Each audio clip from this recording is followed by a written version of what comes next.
Bismillahirrahmanirrahim. Assalamualaikum warahmatullahi wabarakatuh.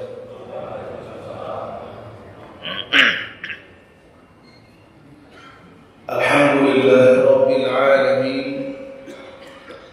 Wassalatu wassalamu ala nabiyil karimil amin, nabiyyina wa sayyidina wa habibina wa khalilina Muhammadin wa ala alihi wa ashabihi ajma'in wa man sara ala nahjihi wa iktafa atharahu ila yaumiddin wa sallama tasliman katsira.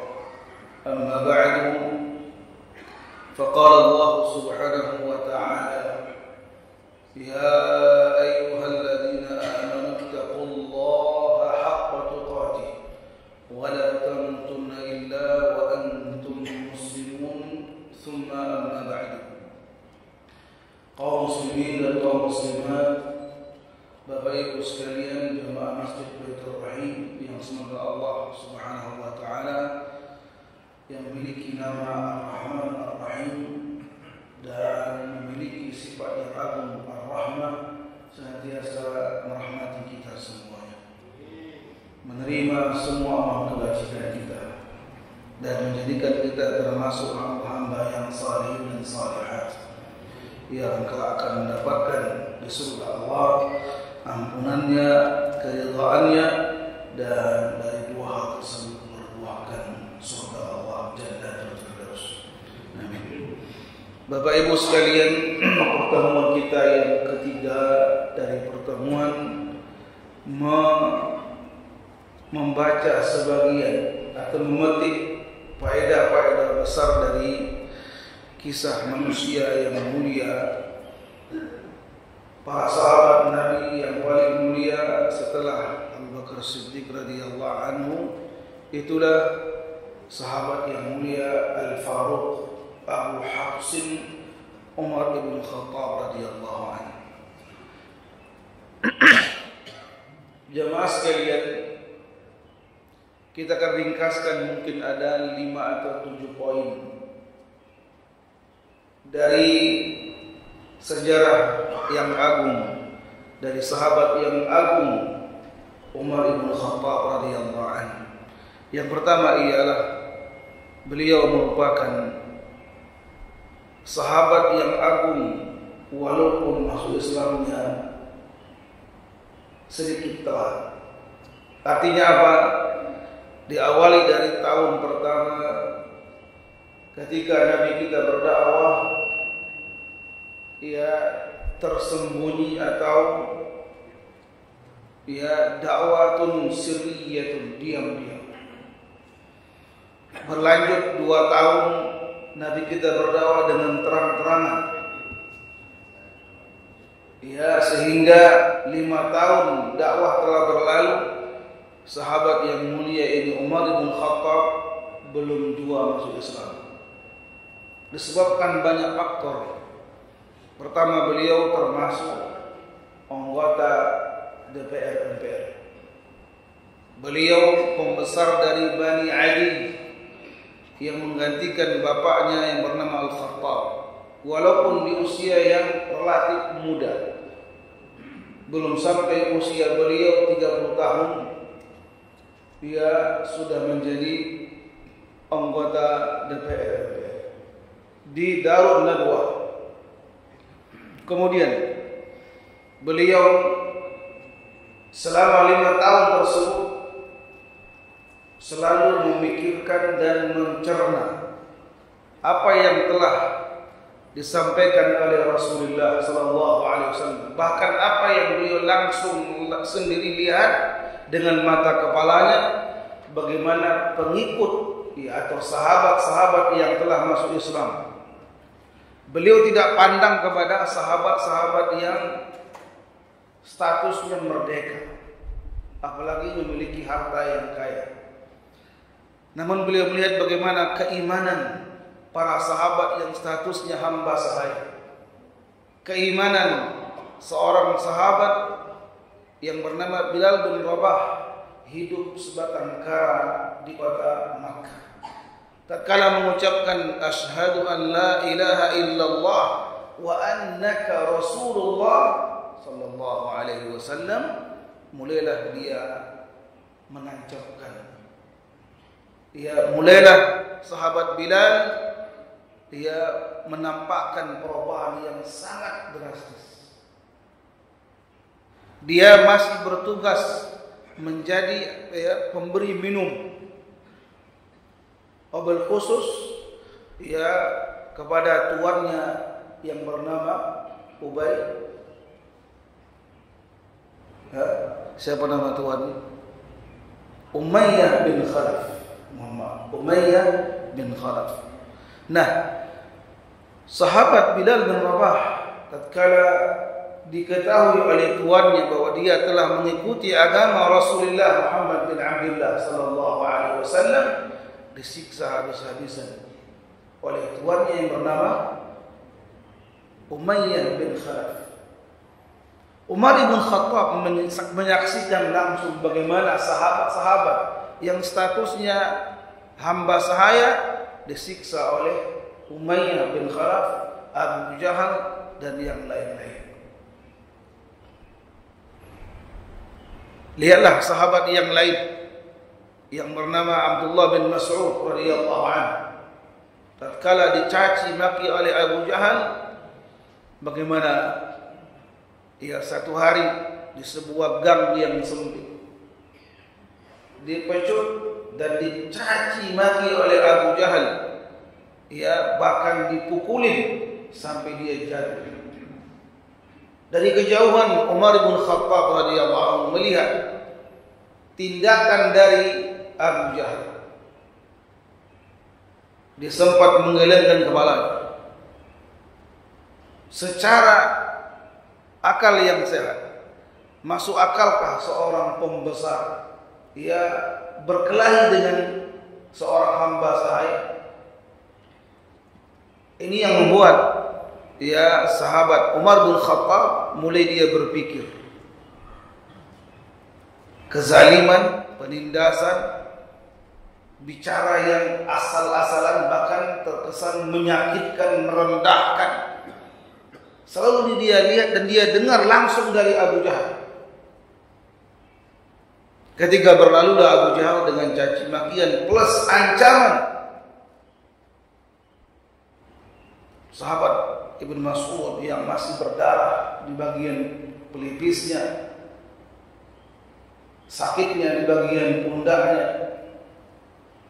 tiba-tiba dia merasakan ada tangan memegang bahunya. Ketika dia menoleh, kaget dan dia kagum. Yang memegang bahunya sekaligus mengangkatnya agar berdiri lurus bukan seorang muslim, bukan sahabat-sahabat yang telah masuk Islam, tapi dia Umar bin Khattab radhiyallahu anhu. Ketika itulah sahabat Ibnu Mas'ud mengatakan, semoga doanya Rasulullah sallallahu alaihi wasallam Allah kabulkan, dan engkaulah orangnya wahai Umar. Engkaulah orangnya, kata beliau. Apakah Muhammad Nabi kalian menyebut nama saya? Iya. Nabi kita selalu berdoa, ya Allah, muliakan Islam dengan masuknya dua orang pembesar. Yang pertama Amr bin Hisham, itulah Abu Jahal, atau Umar bin Khattab. Nah, doanya Rasulullah tersebut disampaikan oleh Ibnu Mas'ud di hadapan Umar bin Khattab. Semoga Allah menerima doanya Rasulullah dan engkau orangnya. Kalimat itulah membuat dia berpikir, berarti Rasul Muhammad, kata Umar, menyebut nama saya. Ada apa gerangan? Apa tadi intinya? Bagaimana Nabi kita berdoa sallallahu alaihi wasallam agar Allah bukakan pintu hati masuk ke hidayah ke Umar bin Khattab radhiyallahu anhu. Masuk Islam beliau jemaah ketika beliau mendengar adik kandungnya masuk Islam. Singkat cerita, Umar bin Khattab pun masuk Islam. dan bagaimana komentar para sahabat, termasuk Abdullah bin Mas'ud yang pernah ditolong oleh Umar bin Khattab tersebut. Kata beliau, kami senantiasa mulia mengemban atau memeluk al-Islam di kota Mekah setelah Islam Umar bin Khattab radhiyallahu anhu. Bapak Ibu sekalian, menarik sekali kalau dibaca kisah orang yang mulia ini. Namun waktu kita sangat singkat sekali, tidak akan mungkin kita akan membaca semuanya. Tidak ada pun rotan akan menjadi. Kita baca semampu kita. Itu yang pertama. Yang kedua ialah kita mendengar bagaimana sabda-sabda Rasulullah sallallahu alaihi wasallam yang mengomentari tentang Umar bin Khattab. Banyak hadis. Apa di antaranya? Nabi kita bersabda sallallahu alaihi wasallam, "Inna Allah ja'ala al-haqqa 'ala lisanihi wa qalbihi." Ini hadis riwayat dari Imam Al-Imam Ahmad rahimahullah taala dan hadisnya sahih. Sesungguhnya Allah Subhanahu wa taala menciptakan atau menampakkan yang hak tersebut melalui lisan dan hatinya Umar bin Khattab radhiyallahu anhu. Di lain sisi jemaah, Nabi mengatakan, seandainya ada nabi setelahku, niscaya siapa orangnya? Umar bin Khattab radhiyallahu anhu. Itu hadis yang pertama. Hadis yang kedua tentang keutamaan Umar bin Khattab ialah dari sahabat senior yang lebih dahulu masuk Islam dari Umar bin Khattab radhiyallahu anhu, yang bernama Sa'ad ibnu Abi Waqqas. Bagaimana Sa'ad mengungkapkan satu hadis yang dia dengar dari Rasulullah sallallahu alaihi wasallam tentang Umar bin Khattab. Apa kata beliau? Mengatakan, "Walladzi nafsi biyadihi," dan demi jiwa dan demi jiwaku di tangan Allah Subhanahu wa taala, "Ma laqiyaka asy-syaitanu qattun salikan fajja illa salaka fajjan ghaira fajjik." Tidak pernah syaitan menempuh satu jalan ketika dia bertemu dengan engkau wahai Umar, itu syaitan mencari jalan yang lain. Subhanallah jemaah, syaitan pun takut bertemu dengan Umar bin Khattab. Bagaimana kesalehan, bagaimana ketakwaan, dan bagaimana dia telah beliau memimpin menjadi khalifah selama 2 periode. Berapa? 2 periode, 10 tahun. Tercatat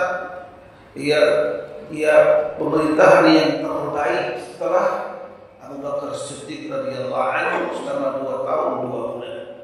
Bahkan agenda besar, rencana kerja yang telah dirancang dan dirumus oleh Abu Bakar Siddiq radhiyallahu anhu disempurnakan dan dilanjutkan oleh Umar bin Khattab radhiyallahu anhu. Silakan baca jemaah. Dalam banyak kitab terjemahan namanya Al-Khulafa'u Ar-Rasyidun atau sejarah Khulafa Ar-Rasyidin. Kemudian Islamnya beliau merupakan kemenangan bagi kaum muslimin. Kemudian hijrahnya beliau merupakan kemenangan bagi kaum muslimin. Bahkan beliaulah orang yang satu-satunya hijrah dengan cara terang-terangan. Dan beliau termasuk dari 7 sahabat Rasul yang pertama hijrah sampai ke kota Madinah. 7 dari sahabat besar yang pertama datang ke kota Madinah. Umar termasuk dari yang 7 tersebut. Satu hari dia kumpulkan semua kerabat beliau dari Bani Ali, dan beliau pun tawaf 7 kali dan salat 2 rakaat di belakang makam Ibrahim. Lalu beliau berteriak mengatakan, "Wahai semua orang-orang Quraisy, barang siapa yang ingin dia istrinya menjadi janda, lalu anaknya menjadi yatim, dan dia ditangisi oleh kerabatnya. Silakan bertemu dengan Umar besok hari atau nanti sore. Enggak ada yang berani dia. Di samping kecerdasan, keberanian, kefasihan lisan, ya apalagi kalau bukan karena asyaja'ah, ya menampakkan al-Islam, ya tidak ada kaleng-kalengnya, tidak ada tawar-menawar. Bahkan lihat, ya sifat yang mulia beliau ialah ketika masuk Islam, ya dia kumpulkan kerabatnya. Kata beliau, ini tongkat saya. Siapa yang dahulu ketika dia masuk Islam, saya masih kafir, pernah saya pukul, balas segera. Jemaah, hati macam apa orang yang tadi keras, orang yang tadi apa, ia membeku, membatu hatinya ketika masuk Islam, menjadi orang yang santun, lembut. Bahkan orang yang disebut yang paling sering menangis. Kenapa? Menyesali dosa-dosanya. Wabil khusus ketika beliau menjabat menjadi khalifah, hampir setiap malam beliau menangis, memperhatikan tentang rakyat beliau. Bahkan beliau dikatakan tidak akan pernah makan malam. Dia selagi ada di kota Madinah orang yang belum makan. Subhanallah jemaah, tidaklah kita berlebihan memuji beliau, tapi secuil ini ialah apa yang dituangkan oleh para ulama tentang siratun afiratun, sirah yang mulia dan yang indah ini. Radhiyallahu anhu warḍah. Jemaah sekalian, beliau tadi termasuk orang yang telah menyempurnakan agenda kerja, rencana kerja dari sahabat As-Siddiq radhiyallahu anhu, wabil khusus untuk menaklukkan dua imperium besar, Romawi dan Persia. Silakan baca bagaimana penaklukan kota Irak atau Baghdad, bagaimana besarnya peperangan Al-Yarmouk, bagaimana besarnya peperangan Al-Qadisiyah, dan nanti ada namanya Al-Madain, bagaimana Kaisar Romawi tunduk, bagaimana Kaisar ataupun Kisra dari seorang raja Persia tunduk, bahkan dipanggil ke kota Madinah. Harta yang melimpah, dia penaklukan kota-kota besar sangat banyak. Ya, di zaman Umar bin Khattab radhiyallahu anhu, beliaulah yang pertama menetapkan pertanggalan Islam dengan menggunakan awal hijrahnya Nabi Muhammad sallallahu alaihi wasallam. Bapak Ibu sekalian yang Allah muliakan, kemudian kita lanjutkan ialah bagaimana beliau sallallahu alaihi wasallam ketika beliau sampai ke kota Madinah. Sampai di sana beliau dengan As-Siddiq radhiyallahu anhu hampir tidak pernah berpisah dengan Nabi Muhammad sallallahu alaihi wasallam. Barangkali itu hikmahnya nanti ketika Nabi kita menikahi anak Umar bin Khattab dengan Hafsah binti Umar, sehingga 4 orang khulafaur rasyidin, 2 orangnya mertua sang Rasul dan 2 lagi merupakan menantu sang Rasul sallallahu alaihi wasallam. Bapak Ibu sekalian yang saya muliakan, ketika beliau sampai di kota Madinah, beliau orang kedua dari yang pertama As-Siddiq yang selalu bersama dengan sang Rasul, bahkan sampai bergadang di waktu malam untuk bermusyawarah tentang al-Islam, tentang kemajuan Islam, tentang perkembangan al-Islam. Seringlah para sahabat melihat selalu ada 3 orang. Rasulullah di tengah-tengahnya, As-Siddiq di kanannya, Al-Faruq di kiri. Nanti akan ada pernyataan dari sahabat yang mulia Abdullah bin Abbas dan Ali bin Abi Thalib radhiyallahu anhuma wa radhahuma ketika Umar hendak meninggal dunia. Bapak Ibu sekalian, kemudian kita lanjutkan dari sahabat Abu Hurairah radhiyallahu anhu, dia berkata, perhatikan jemaah, Nabi sabdakan tatkala Nabi Mi'raj, Allah izinkan sang Rasul untuk masuk ke surga Allah SWT, melihat keindahan dan nikmat-nikmatnya. Apa kata sahabat Abu Hurairah? Kunna julusan 'inda Rasulillah sallallahu alaihi wasallam. Satu saat kami sedang duduk bersama Rasulullah sallallahu alaihi wasallam. Mari jemaah, ketika mendengarkan nama Rasulullah atau Muhammad sallallahu alaihi wasallam, kita langsung bersalawat sekurang-kurangnya alaihi salatu wassalam atau sallallahu alaihi wasallam. Bukti cinta kita kepada sang Rasul. Lisan kita ketika mendengarkan atau membaca nama Rasulullah, kita berselawat atasnya. Semoga Allah angkat derajat Nabi kita Muhammad sallallahu alaihi wasallam.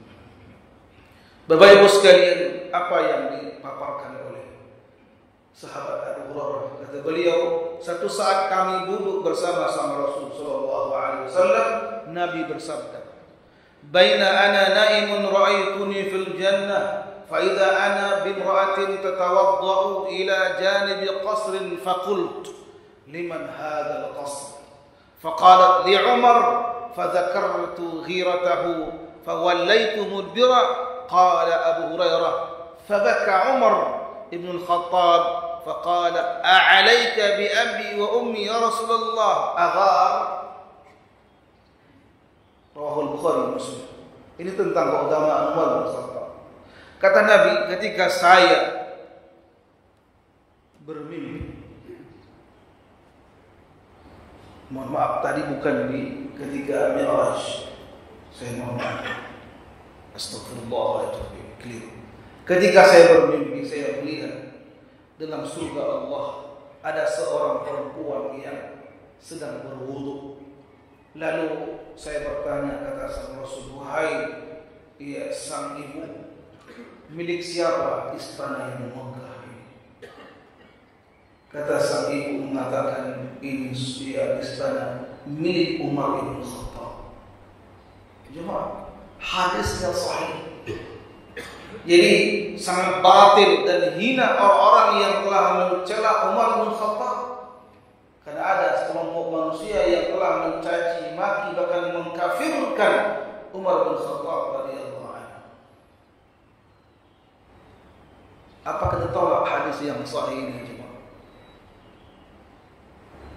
Rasul mengatakan, saya ketika tidur melihat seorang perempuan yang sedang berwudu, dan saya tanya, wahai sang ibu, milik siapa istana yang megah ini? Di surga tentunya. Kata beliau, ialah ini milik Umar bin Khattab radhiyallahu anhu. Apa kata sang Rasul? Saya mengingat bahwa engkau memiliki kecemburuan yang besar, wahai Umar. Kalau tidak, saya ingin masuk ke dalamnya untuk melihat keindahannya. Apa kata Abu Hurairah ketika Nabi bersabda di hadapan para sahabat? Apa kata Abu Hurairah? Saya melihat Umar langsung menangis. Jemaah, bisakah kita bayangkan bagaimana kondisi para sahabat di tengah-tengahnya ada Rasulullah sallallahu alaihi wasallam. Datang berita yang gaib berupa Al-Qur'an, wahyu dari Allah, atau sabda-sabda Rasulullah yang juga merupakan wahyu dari Allah, mengkhabarkan tentang keutamaan Umar bin Khattab radhiyallahu anhu. Pantas sahabat Abu Hurairah mengatakan, saya melihat Umar menangis, lalu mengatakan, ya demi ibu, mohon maaf, ya wahai Rasulullah, ibu dan bapakku sebagai tebusan, apakah engkau masih cemburu kepadaku?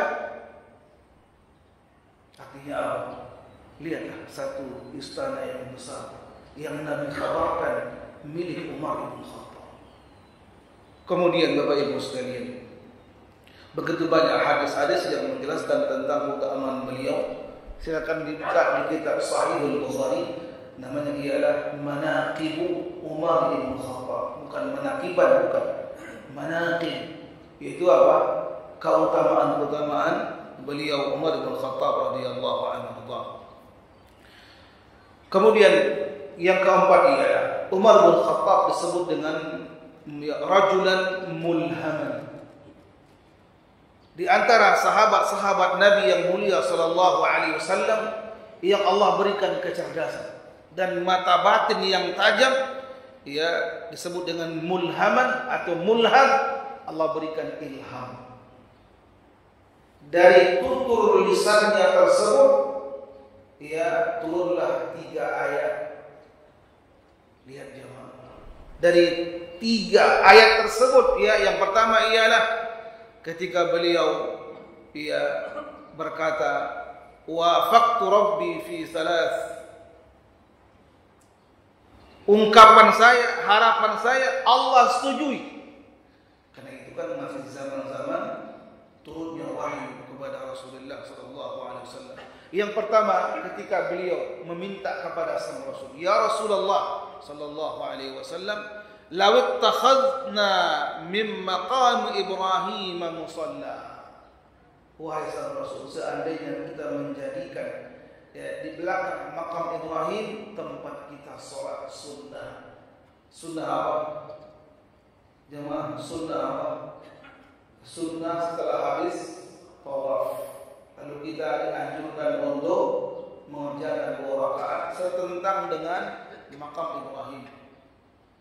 Yang tentunya yang tepat ialah jangan langsung di belakangnya, karena itu tempat orang yang tawaf. Mundur jauh. Yang penting ialah setentang. Jika tidak bisa pun, kata para ulama, dimanapun di tempatnya atau di dalam Masjid Haram bisa kita kerjakan. Nah, ide Umar bin Khattab radhiyallahu anhu, Allah turunkan ayat berbunyi wattakhidhu min maqami Ibrahim musalla. Perintah dari Allah, dan hendaklah kalian menjadikan, wahai kaum muslimin, di belakang makam Ibrahim, ingat, makam bukan kuburan, tapi ialah tempat berdirinya Nabi Ibrahim yang hari ini diabadikan oleh pemerintah Saudi Arabia. Lihat jemaah, setelah itulah Allah turunkan ayat yang berbunyi wattakhidhu min maqami Ibrahim musalla. Yang kedua, tentang ayat hijab. Jemaah, ya Rasulullah, ini permintaan beliau yang kedua. Lau amarta nisa'aka an yahtajibna fa innahu yukallimuhunna al-birr wal fajir. Fanazalat ayatul hijab wajtama'a nisa'un nabiy fil ghira alayhi faqultu lahun asa rabbu an in talaqakunna an yubdilahu azwajan khairan minkunna. Ya jemaah yang muliakan, apa kata Umar bin Khattab radhiyallahu anhu, ya Rasulullah, seandainya engkau memutuskan tentang hijab. Hijab di sini ialah, ya, bukan hanya sekedar tirai, tapi bagaimana Umar bin Khattab meminta kepada sang Rasul, khususnya istri-istri beliau, ketika keluar rumah ditutup semua tubuhnya, enggak ada yang kelihatan lagi. Sebegitunya. Yang kedua, kata beliau, wahai Rasulullah, istri-istrimu kadang-kadang, ya, datang laki-laki bertanya kepadanya, atau ada laki-laki yang berjumpa di jalan. Laki-laki itu ada yang baik, ada yang tidak baik. Dan itu, wahai sang Rasul, ya, mohonlah kepada Allah, kiranya ada perintah agar para istrimu ditutup, tidak ada satupun yang kelihatan dari tubuhnya, kalau bukan karena kecemburuan Umar bin Khattab radhiyallahu anhu. Dan, ya, terus terang jemaah, Nabi kita tidak menerima ide Umar bin Khattab karena akan menyulitkan bagi kaum wanita. Seandainya semuanya ditutup, makanya ia sekurang-kurangnya menampakkan kedua mata. Tapi kedua mata kadang-kadang juga membuat kita terfitnah. Bagaimana jika terbuka wajah? Bagaimana kalau terbuka betis dan di bawah? Jamaah, itulah yang kita hidup di hari ini, yang kita lihat di luar sana. Enggak pun di luar sana, kita buka di HP kita terpampang wanita-wanita yang menggoda iman dan syahwat kita. Kalau bukan menundukkan pandangan, kalau bukan ada rasa malu, rasa dilihat oleh Allah, dicatat oleh dua malaikat di samping kanan kita. Jika yang kita tonton itu baik, baik. Jika yang kita baca, yang kita lihat tidak baik, pun tertulis di samping kiri kita. Itulah taman yang bagus dan tepat di zaman ini, jemaah. Luar biasa fitnah kaum wanita ini. Begitupun kita tidak boleh menjudutkan kaum wanita, karena wanita itulah ibu dan istri serta putri-putri kita. Yang terbaik ialah bimbinglah kepada yang baik. Wajib seorang ayah apalagi suami belajar ilmu syar'i dan uruslah istri, putri dan ibunya. Sehingga bagaimana? Begitu kerasnya hantaman untuk kembali kaum wanita ini menjadi wanita-wanita jahiliyah, menampakkan aurat. Kemudian lihatlah yang ada di YouTube, habis YouTube keluar TikTok. Mohon maaf jika ada yang tersinggung, mohon maaf pisan. Untuk di sini tidak ada, di DKI banyak. Hari libur satu hari, ibu-ibu senam bareng plus musik. Kalau dia indoor masih mending, tapi ini apa? Mari jemaah. Janganlah kita udah ngaji ibu-ibu pakaian lengkap, umroh tiap pekan, ada nggak sih? Haji tiap tahun, sering tahajud, nggak putus saum sunnah. Tapi kita pula yang menjadi ketua senam bareng. Mohon maaf ibu-ibu, mohon maaf. Sudahlah dia dosa. Ada musiknya, lalu terang-terangan suaminya yang ngantarin sambil dia liatin. Katanya kesetiaan. Setia apa lagi? Katanya nunggu bini. Bini siapa? Bini orang.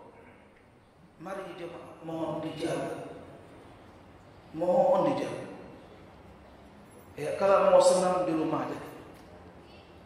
Hari tempat yang agak luas, non musik. Berkumpullah banyak kemungkaran di sana. Nah, kita tadi yang udah tua, yang masih muda, aki-aki demen lihat apa? Itulah. Mari jemaah, jangan bohongi iman yang kita miliki, ilmu yang telah kita miliki, melihat aurat perempuan. Zaman yang sudah luar biasa, mengerikan. Lihatlah, Umar bin Khattab radhiyallahu anhu menyuruh kepada sang Rasul, meminta, seandainya wahai sang Rasul, istrimu ditutup rapat, tidak ada sedikit pun lekuk tubuhnya dilihat oleh manusia. Maka datanglah ayat hijab dalam surah Al-Ahzab 59 tersebut, menunjukkan bagaimana Allah setuju dengan ide Umar bin Khattab radhiyallahu anhu. Yang ketiga tentang minum khamar. Sehingga sebelum datangnya haram minum khamar, kebiasaan para sahabat dahulu mereka ulangi walaupun tidak sebegitu parahnya, tapi ada sebagian yang dia minum lalu ada yang mabuk, sehingga Allah turunkan ayat dalam banyak ayat. Dan dia bertahap sampai 4 tahapan. Ia menunjukkan bagaimana indahnya syariat Islam tentang pengharaman minum khamr. Mohon maaf lagi kali yang kedua, di negeri kita sudah mulai tidak lagi ada penentang terang-terangan minum khamr dipajang dan dijual bebas. Mari Bapak Ibu sekalian, yang kita ajarkan tidaklah berlebihan kita mengatakan, dan selalu kita mengulangi ayat dalam surah At-Ta'i, qu anfusakum, jamaah, qu anfusakum. Ya, kemudian yang ke-6 ialah yang kelima, lihatlah ketika beliau menjabat khalifah selama 2 periode di kota Madinah, betul-betul beliau mengikuti langkah senior beliau Abu Bakar Siddiq radhiyallahu anhu. Bahkan beliau orang yang menyempurnakan rencana besar dari sahabat Abu Bakar Siddiq radhiyallahu anhu. Tahu bagaimana besarnya harapan As-Siddiq untuk bisa menundukkan dan menghancurkan kezaliman 2 imperium besar, Romawi dan Persia. Allah takdirkan hanya setahun 2 bulan. Setahun awalnya As-Siddiq menumpas 3 kelompok. Yang pertama orang-orang yang murtad, yang kedua orang-orang yang mengaku Nabi ada 4 orang, dan yang ketiga tidak mau bayar zakat. Terjadi ketika Nabi kita meninggal dunia sallallahu alaihi wasallam, muncul 3 kelompok ini. 3 kelompok itulah yang ditumpas oleh As-Siddiq selama setahun. Ketika aman kondisinya, udah mulai membaik kondisi dalam negeri, dia kerahkan lebih kurang 30.000 pasukan Islam, dibagi 2. Ya, setengahnya untuk menundukkan imperium Romawi yang sangat besar, ribuan tahun telah berkuasa. Yang setengah lagi diperintahkan untuk menundukkan imperium Persia yang lebih besar dari Romawi itu. Dan hanya setahun 2 bulan beliau pun wafat. Mari jemaah, menarik sekali bagi orang yang memiliki basic dasar tentang sejarah, khususnya 4 khulafa, Abu Bakar, Umar, Uthman, wa Ali radhiyallahu anhum jami'an. Bapak Ibu sekalian, bagaimana Umar bin Khattab radhiyallahu anhu, akhlak yang mulia dan sangat amat mencintai keadilan. Sampai nanti orang yang akan membunuh Umar bin Khattab, seorang budak Persia yang bernama Abu Lu'lu'ah al-Majusi. Ini orang dari Persia dan masuk ke kota Madinah menjadi seorang budak pandai besi. Dibeli oleh seorang sahabat besar bernama Al-Mughirah ibn Syu'bah. Umar telah melarangnya, jangan engkau bawa ke rumah. Firasat Ibnu Umar sangat tajam. Kata beliau, wahai khalifah, orangnya bagus, taat dan tunduk, dan dia pandai besi, bisa buat senjata untuk berperang. Silakan. Ya, satu hari sang budak ini mengatakan, ketika Umar datang dengan sahabatnya keliling pasar, bertemu dengan si budak Majusi. Dia mengeluhkan tentang tuannya, wahai Pak Presiden, wahai Umar bin Khattab, wahai sang khalifah, tuan saya terlalu memaksa saya bekerja dengan gaji yang minim. Tolong sampaikan kepada tuan saya. Umar tidak menggubris. Sampai 2 kali, yang kedua dia tahap, kali yang ketiga masuklah dendam kesumat di hati. Di hati siapa? Ini sih budak Majusi. Kata beliau, lihat coba, sang budak mengakui. Apa kata beliau? Umar, keadilannya semua orang merasakan. Artinya apa? Adilnya Umar bin Khattab ketika memimpin menjadi khalifah, semua orang merasakan keadilannya kecuali saya. Kenapa saya katakan 3 kali tidak dia sampaikan kepada tuan saya? Padahal tuan ini adalah bawahan saya, dia. Masuklah dendam di hatinya jemaah. Beliau pun dia membuat pisau 2 mata. Dan dia asal setajam-tajamnya dan dia rendam dengan racun mematikan selama sepekan. Dia tunggu kapan Umar lengah. Kapan lengahnya? Ketika menjadi imam sholat subuh. Masuklah dia di saf yang ketiga, jemaah. Saf ketiga ketika Umar bin Khattab membaca Al-Fatihah. Amin. Dan Umar selalu memanjangkan bacaan sholat subuh. Panjang. Sering disebutkan beliau membaca surah Yusuf. Panjang. Lebih kurang 7 lembar. Mari ini kita bisa pelajari. Tumbuhkan kecintaan kepada jemaah tentang Al-Quran. Apalagi kalau udah hafal juz 30, yang bagusnya 30 juz. Ketika tadi dibaca oleh imam, kita tahu ini surah apa. Bagus lagi hafal. Lebih bagus lagi mengerti apa yang dibaca. Saya tanya, tadi imam baca surah. Ini bukan ngetes, nanya doang. Kita paling nunggu kapan rukuknya. Kita yang seharusnya ya Allah jangan rukuk nih, biar lama menikmati. Kenapa? Kelezatan 3 dari kuncinya. Kita paham, kita hafal, dan kita mengerti apa yang dibaca. Ada yang tahu jawabannya surah apa tadi? Ada yang menjawab surah Al-Quran. Iya, betul. Namanya surah apa? Surah Yunus.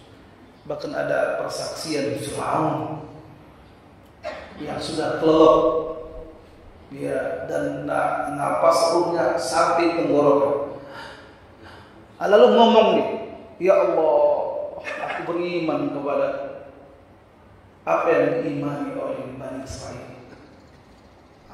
Ketika dia mau mengucapkan asyhadu itu atau la ilaha illallah wa anna Musa Rasulullah, Allah perintahkan malaikat pencabut ruh untuk menenggelamkannya.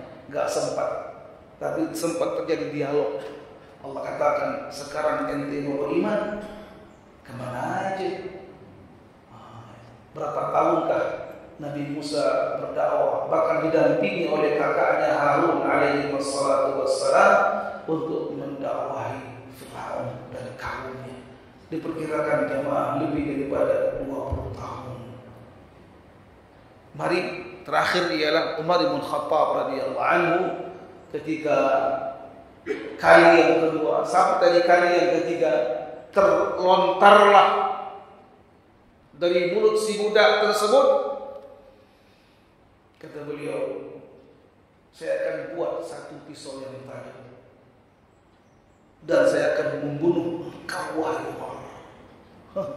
Umar pun dia berpaling dan berkata, tawa'adani al-abdu, si hamba itu telah mengancam saya rupanya. Betul jemaah. Rakaat pertama masih panjang dia baca, keluarlah si budak Abu Lu'lu'ah al-Majusi. Dia ambil pisau, yang ingat pisau yang tajam 2 matanya, dia rendam dengan racun selama sepekan. Seandainya kegores bisa mati. Kenapa? Tajamnya racun. Dan dia tusuk, dia 3 kali tusuk. Yang pertama bagian rusuk sini, bagian kanan, yang kedua bagian kiri. Ini banyak orang bertahan, tapi dia pindah ke depan menusuk di bagian pusat. Ketika dia tusuk, dia ayun, Pak. Untuk apa? Agar terputus-putus ususnya Umar bin Khattab. Dia tusuk sekuatnya dan dia ayunkan, sekali aja putus. Dan dia cabut sehingga Umar pun jatuh, rebahan gitu, bersimbah darah. Orang-orang yang di pojok yang paling kanan dan yang paling kiri kehilangan. Mana suara Umar yang begitu keras baca ayat. Ada seorang yang belakang beliau yang maju membaca surah yang terpendek. Ya, lalu salam. Nah, si pembunuh tadi bagaimana? Ketika beliau membunuh, lalu ingin dia membunuh orang-orang yang menangkapnya, dia tusuk berapa orang? Dia 10 orang. 7 mati di tempat. Para sahabat pun kelabakan dengan cara apa untuk menangkap ini orang. Dia bawa senjata tajam.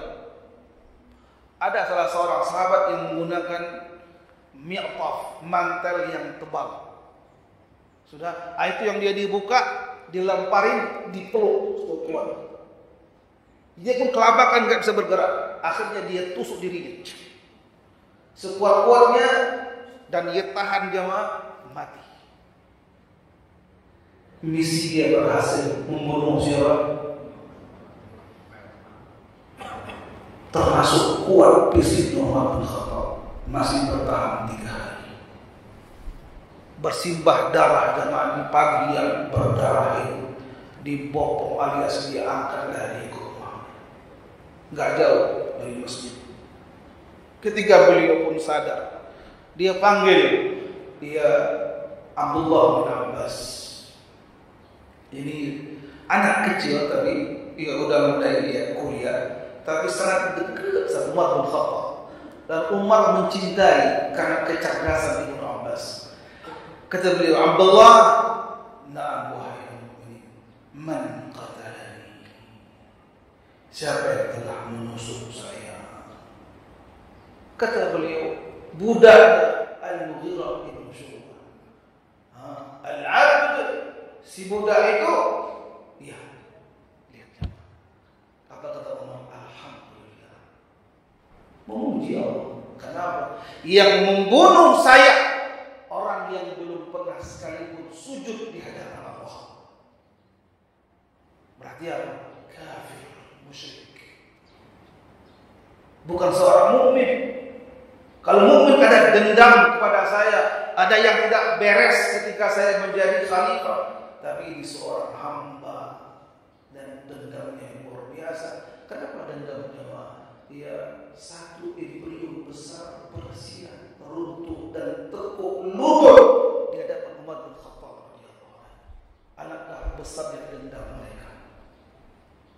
Bapak Ibu sekalian, ketika beliau mau meninggal dunia, beliau mengatakan, Abdullah bin Abbas, ya, siapa yang membunuh saya? Si budak itu. Sudah saya bilang kepada Mughirah, jangan pelihara orang ini, berbahaya.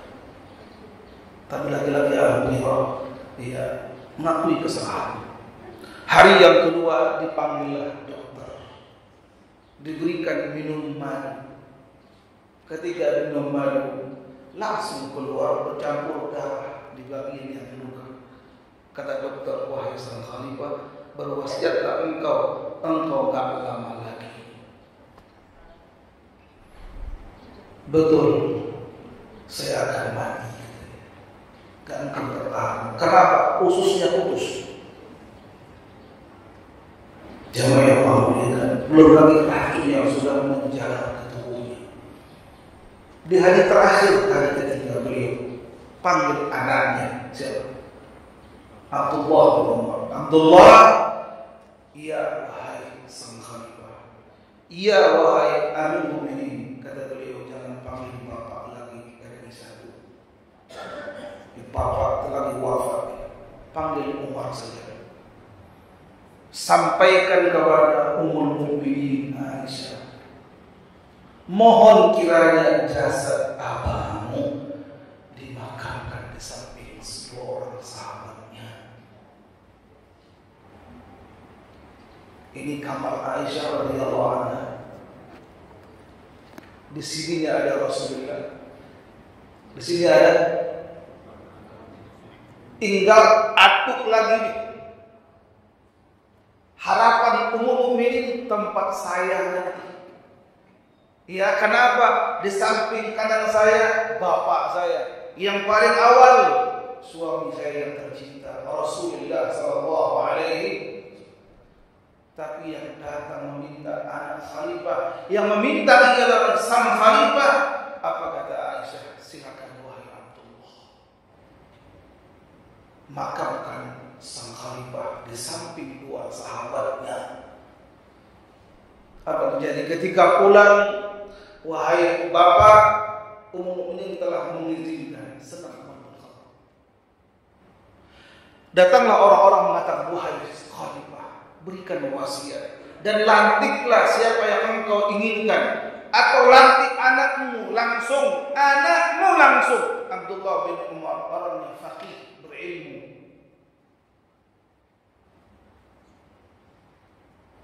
Jangan pernah ada keluarga Umar yang menjabat menjadi pejabat. Cukuplah Umar yang akan menanggung besar tanggung jawab dan di hari kiamat. Segitu. Cukuplah keluarga Ali Al-Khattab, hanya Umar menjadi pejabat, enggak ada lain.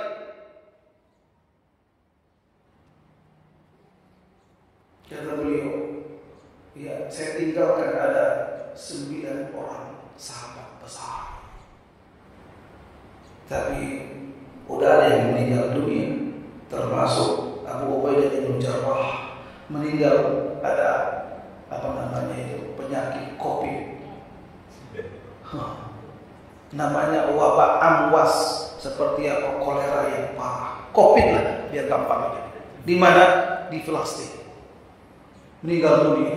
Tinggal dia selain beliau 3 dari 10 kurang 3. Tinggal 7 lagi. 7 orang inilah teman-teman kita untuk bermusyawarah siapa yang menjadi khalifah setelah. Terakhir beliau panggil anaknya Abdullah, letakkan kepala bapakmu di tanah. Wahai ayah, engkau sakit, biarlah di pangkuan saya pegang. Enggak. Menangis sang anak meletakkan sambil menempel pipi Umar di tanah, mengatakan, waili Umar, waili ummi Umar, illa yaghfirullah li. Celaka saya, celaka juga ibunya Umar jika Allah tidak mengampuni dosa saya. Jemaah, orang yang nomor 2 terbaik setelah As-Siddiq, beliau yang kedua terbaik di umat Rasulullah. Segitu beliau mengatakan, celakalah Umar dan celakalah ibunya Umar jika Allah tidak mengampuni dosa saya. Jemaah yang terakhir, barakallahu fikum jami'an, tentang Umar bin Khattab ini adalah beliau yang sangat terkenal dengan keadilan yang tiada dua. Ada satu kisah yang mengatakan bahwasanya seorang gubernur di Mesir, sahabat juga sahabat junior, yang bernama Amr bin As, dan yang menaklukkan kota Mesir ialah Amr bin As radhiyallahu anhu, menjadi gubernur di kota Mesir. Anaknya itu bermain lomba lari dengan anaknya orang Mesir sendiri. Kalahlah anak gubernur, enggak dia terima, dia pukul dia orang pribumi atau anak orang Mesir sendiri. Dan kemana dia akan mengadu jemaah? Akhirnya dia mendatangi kota Madinah, dari Mesir ke Madinah sendirian. Ngapain? Mengadukan perihal anak gubernur yang curang. Ketika sampaikan, diam dulu engkau di Madinah, kata Umar. Umar mengirimkan surat, wahai sang gubernur, dan anak engkau menghadap saya. Datang dia, datang. Wahai sang gubernur, apa betul anak memukul laki-laki ini? Betul. Siapa yang salah? Anak saya. Baik. Wahai orang Mesir, tidak boleh kemana? Ambil tongkat saya, pukul anak gubernur.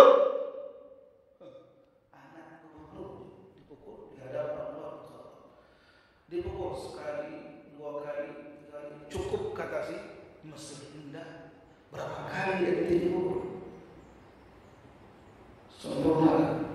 Dia seolah-olah di alam mimpi, seolah-olah kita mengatakan itu hanya ialah cerita dongeng dan benar terjadi.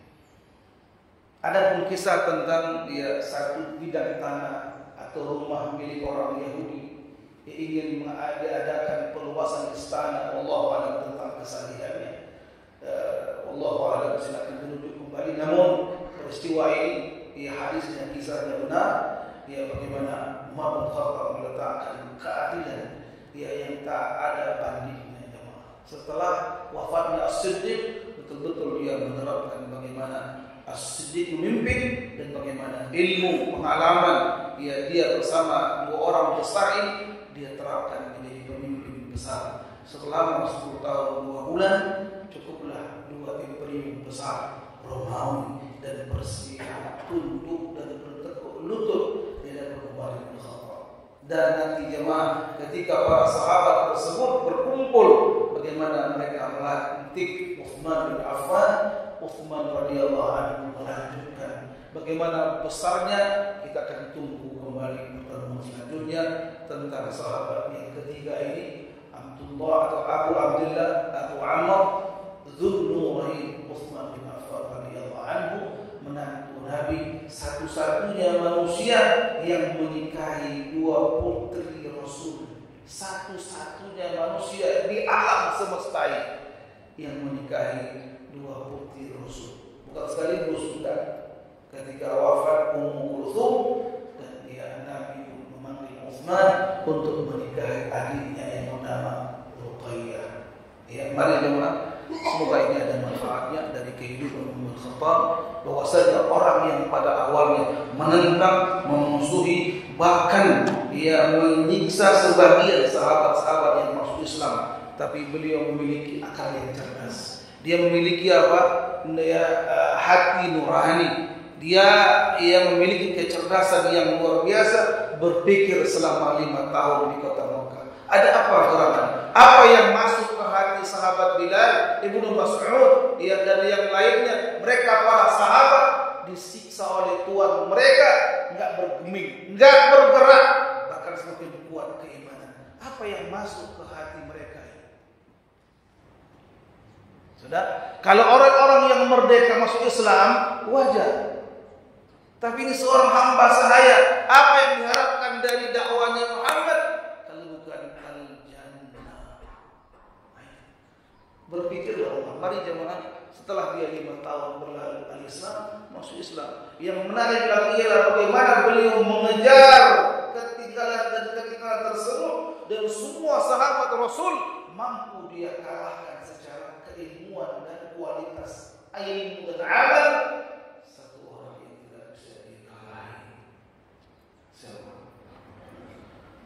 Abu Bakar As-Siddiq radhiyallahu anhu. Karena ini beda dan beda. Mari kita semoga ada manfaatnya.